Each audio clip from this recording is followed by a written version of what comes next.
Hello guys, welcome back to the channel and welcome back to elite wrestling. तो guys आज भी हम AEW के बहुत ही बड़े और बहुत सारे अपडेट्स के बारे में बात करने वाले हैं। और गाइज आज इस वीडियो के अंदर हम जानने वाले हैं कि ऑल इन पे पर व्यू के लिए क्या CM पंक और केनी ओमेगा इनके मैचेस रिवील हो चुके हैं, जिसके साथ ही हम जानेंगे कि हाल ही में हुए डायनामाइट शो की व्यूअरशिप क्या रही और रैप वैन डैम के AEW के साथ फ्यूचर को लेकर और कौन सी इंटरेस्टिंग अपडेट सामने आ रहे हैं। और गाइज हम करने वाले हैं कल होने वाले रैम्पेज शो का प्रीव्यू। तो ये सब बातें जानने के लिए ये वीडियो एकदम आखिर तक जरूर देखना। और ऐसे ही AEW से रिलेटेड हर एक न्यूज, रूमर और अपडेट और AEW के एक शो का रिव्यू पाने के लिए हमारे चैनल को सब्सक्राइब करना मत भूलना।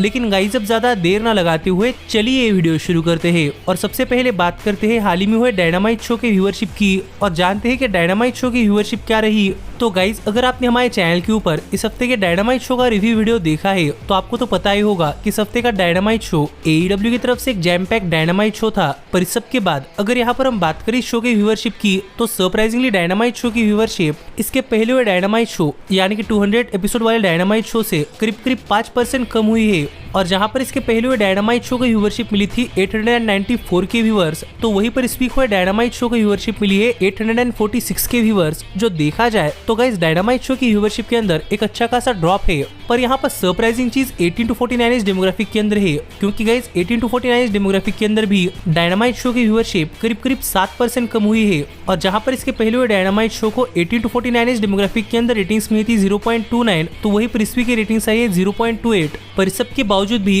AEW का Dynamite show Wednesday top 150 cable TV programmes के अंदर नंबर 1 की पोजीशन पर आता है, जिससे कि आप समझ सकते हैं कि गाइस व्यूअरशिप कम होने के बावजूद यहाँ पर फैंस ने टेलीविजन पर AEW के शोज देखना ज्यादा प्रेफर किया है, बाकी और टीवी शोज नहीं। जिससे कि आप समझ सकते हैं कि फैंस अब AEW के शोज टेलीविजन पर भी काफी ज्यादा देख रहे हैं और फैंस की फर्स्ट प्रायोरिटी शायद अब AEW के शोज ही है, जो कि AEW के लिए काफी अच्छी बात है। क्योंकि अगर नेटवर्क पर जितने लोग आ रहे हैं वो AEW के शोज ही देख रहे हैं तो डायनामाइट शो किसी भी नेटवर्क की मेन प्रायोरिटी बनेगा, जिससे ये शो आगे फ्यूचर में काफी देर तक कंटिन्यू हो सकता है। जिस पर आपका क्या कहना है आप मुझे कमेंट कर बताइए। लेकिन सच में डायनामाइट शो वेडनेसडे के टॉप 150 केबल टीवी प्रोग्राम्स के अंदर नंबर 1 पर आ रहा है, ये देखकर मैं काफी खुश हूँ। पर फिलहाल के लिए हम आगे बढ़ते हैं और बात करते हैं हमारे अगले अपडेट की और जानते हैं कि हाल फिलहाल में WWE सुपरस्टार यानी कि रिया रिप्ली को लेकर कौन सी बड़ी अपडेट सामने आ रही है। तो गाइस अगर आप WWE सुपरस्टार रिया रिप्ली को फॉलो कर रहे हैं तो आपको तो पता ही होगा कि रिया रिप्ली WWE टेलीविजन के ऊपर जजमेंट डे फैक्शन का पार्ट है।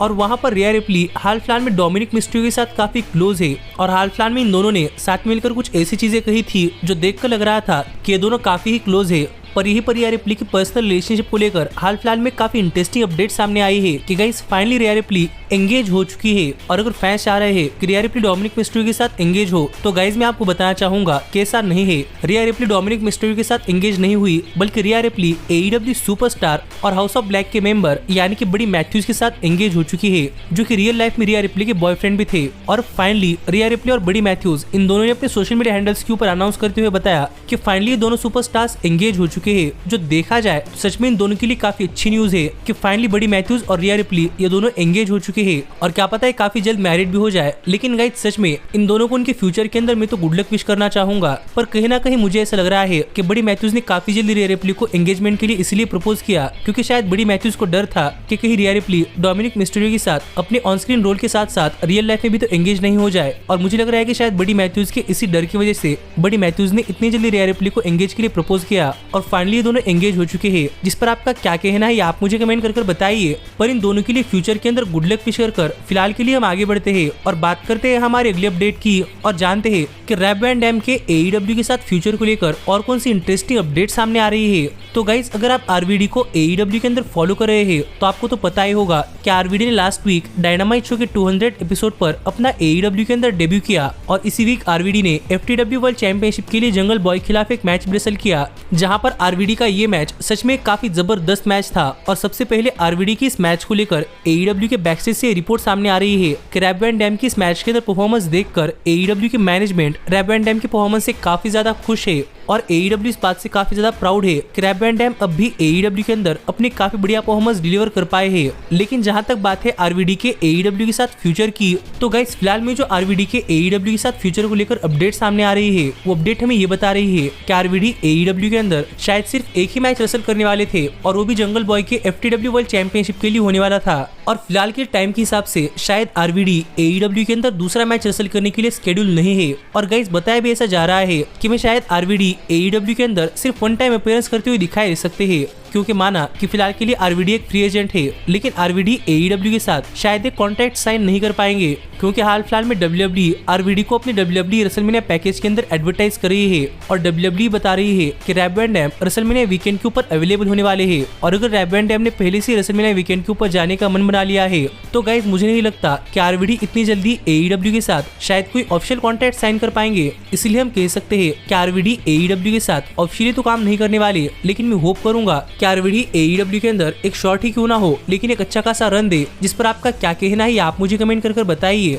पर फिलहाल की रिपोर्ट्स के अनुसार RVD की AEW के अंदर सिर्फ वन टाइम अपीयरेंस थी, तो देखते हैं कि आगे RVD AEW के साथ कंटिन्यू करते हैं या नहीं। पर फिलहाल के लिए हम आगे बढ़ते हैं और बात करते हैं हमारे अगले अपडेट की और जानते हैं कि AEW ने कल होने वाले रैम्पेज शो के लिए कौन कौन सी चीजें पहले से एडवर्टाइज की है। तो गाइज आपको तो पता ही होगा कि कल AEW का रेगुलर रैम्पेज शो होने वाला है और गाइज इस शो के लिए भी AEW ने काफी सारी चीजें पहले से एडवर्टाइज की है, जहां पर हमें इस शो पर सबसे पहले सरया एक 1-on-1 मैच के अंदर स्काई ब्लू को फेस करती हुई दिखाई देने वाली है। और गाइज ये मैच एक मिनी टूर्नामेंट का मैच है, जहां पर जो कोई सुपरस्टार मैच जीतेगा वो सुपरस्टार मैच जीतकर आगे चलकर ऑल इन पे-पर-व्यू पर विमेन्स वर्ल्ड चैंपियनशिप के लिए एक मैच पाएगा, जहां पर मुझे लग रहा है कि सरया और स्काई ब्लू इनके बीच का ये मैच एक काफी जबरदस्त मैच हो सकता है। लेकिन सरया मैच जीतकर शायद ऑल इन पे-पर-व्यू पर एक विमेन्स वर्ल्ड चैंपियनशिप मैच के लिए क्वालिफाई हो जाएंगी, जिसके साथ ही हमें शो के ऊपर ऑजी ओपन अपने ROH world tag team championships एक ओपन चैलेंज मैच के अंदर डिफेंड करते हुए दिखाई देने वाले हैं। इसलिए देखना पड़ेगा कि इनका अपोनेंट कौन होता है और क्या यहाँ पर ऑजी ओपन अपनी चैंपियनशिप आसानी से रिटेन कर पाता है या नहीं। इसके साथ ही हमें रैम्पेज शो पर डार्बी एलिन एक 1-on-1 मैच के अंदर हमें ब्रायन केज को फेस करते हुए दिखाई देने वाले हैं। और गाइज मेरे हिसाब से डार्बी एलिन और ब्रायन केज इनका ये मैच एक काफी शानदार मैच हो सकता है, जहाँ पर माने के डार्बी एलिन के खिलाफ साइज एडवांटेज काफी ज्यादा है, लेकिन फिर भी मुझे लग रहा है कि डार्बी एलिन ये मैच जीतने वाले हैं, क्योंकि ब्रायन केज के मुताबिक डार्बी एलिन की AEW के अंदर कार्ड में पोजीशन काफी अच्छी है। और इसके साथ ही हमें ऑरेंज कैसिडी शो के ऊपर अपनी international championship challenger Johnny TV के खिलाफ डिफेंड करते हुए दिखाई देने वाले हैं, जहां पर मेरे हिसाब से ये मैच तो काफी जबरदस्त हो सकता है। लेकिन गाइज यहाँ पर कोई चांस नहीं है कि ऑरेंज कैसिडी अपनी चैंपियनशिप हार जाए, इसलिए मेरे हिसाब से ऑरेंज कैसिडी ही मैच जीतेंगे। और इतनी ही चीजें हैं जो कि AEW ने कल के रैम्पेज शो के लिए ऑफिशियली एडवर्टाइज की है, जिस सब के ऊपर आपका क्या कहना है आप मुझे कमेंट कर बताइए। पर फिलहाल के लिए हम आगे बढ़ते हैं और बात करते हैं हमारे सबसे बड़े अपडेट की और जानते हैं कि हमें ऑल इन पे-पर-व्यू पर केनी ओमेगा और CM पंक इन दोनों के पॉसिबल अपोनेंट्स कौन देखने को मिल सकते हैं। तो गाइस आपको तो पता ही होगा कि हाल फिलहाल में हमें केनी ओमेगा AEW के डायनामाइट शो पर परफॉर्म करते हुए दिखाई दे रहे हैं, जबकि CM पंक कोलिजन शो पर। इसीलिए इस बात की तो पॉसिबिलिटी नहीं है कि हमें केनी ओमेगा और CM पंक इनके बीच में ऑल इन शो पर कोई मैच देखने को मिलेगा। पर हाल फिलहाल में जो रिपोर्ट सामने आ रहे हैं वो रिपोर्ट्स में बता रहे हैं कि केनी ओमेगा और CM पंक इन दोनों का ऑल इन पे-पर-व्यू पर मैच तो होने वाला है, लेकिन ये एक दूसरे के खिलाफ नहीं, इनका अपोनेंट कोई और ही होगा। और अगर यहाँ पर हम सबसे पहले बात करें केनी ओमेगा की, तो गाइस रिपोर्ट्स हमें बता रही है कि हमें शायद ऑल इन पे-पर-व्यू पर केनी ओमेगा एक 1-on-1 मैच के अंदर किसी और को नहीं बल्कि शायद कनुस्के तकेत्सा को फेस करते हुए दिखाई दे सकते हैं। जो देखा जाए तो गाइस मेरे हिसाब से ऑल इन पे-पर-व्यू पर कनुस्के तकेत्सा के लिए काफी बड़ा मैच है। लेकिन गाइस फिर एक बार मैं ये मैच ऑल इन पे-पर-व्यू पर नहीं देखना चाहता, मैं ऑल इन पे-पर-व्यू पर ओमेगा को ऑस्प्रे के खिलाफ जाता हुआ देखना चाहता हूँ, जो होने के चांसेस तो मुझे काफी कम लग रहे हैं। पर रिपोर्ट्स के अनुसार हमें केनी ओमेगा कनुस्के तकेत्सा को फेस करते हुए दिखाई दे सकते हैं।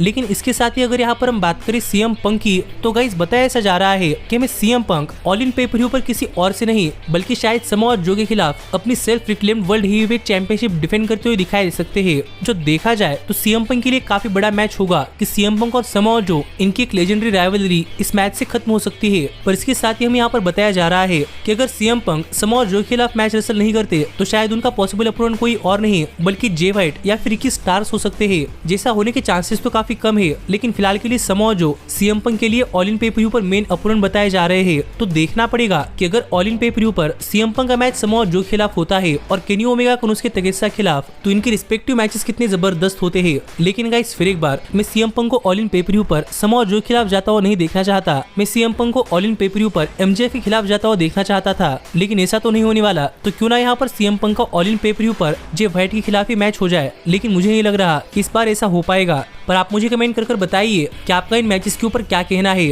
पर ऐसे ही AEW से रिलेटेड हर एक न्यूज, रूमर और अपडेट और AEW के हर एक शो का रिव्यू पाने के लिए हमारे चैनल को सब्सक्राइब करना मत भूलना। लेकिन अब भी मिलता हूं आपसे अगली वीडियो के अंदर, पर तब तक stay healthy, stay happy and keep watching elite wrestling. Hey, did you like that video? Click the screen for more. And where do you think you're going? Check out our official merchandise page and to support the entire cast. And thanks so much for being the elite. The elite, the elite. What, Nick, you're not going to sing it all with me this time?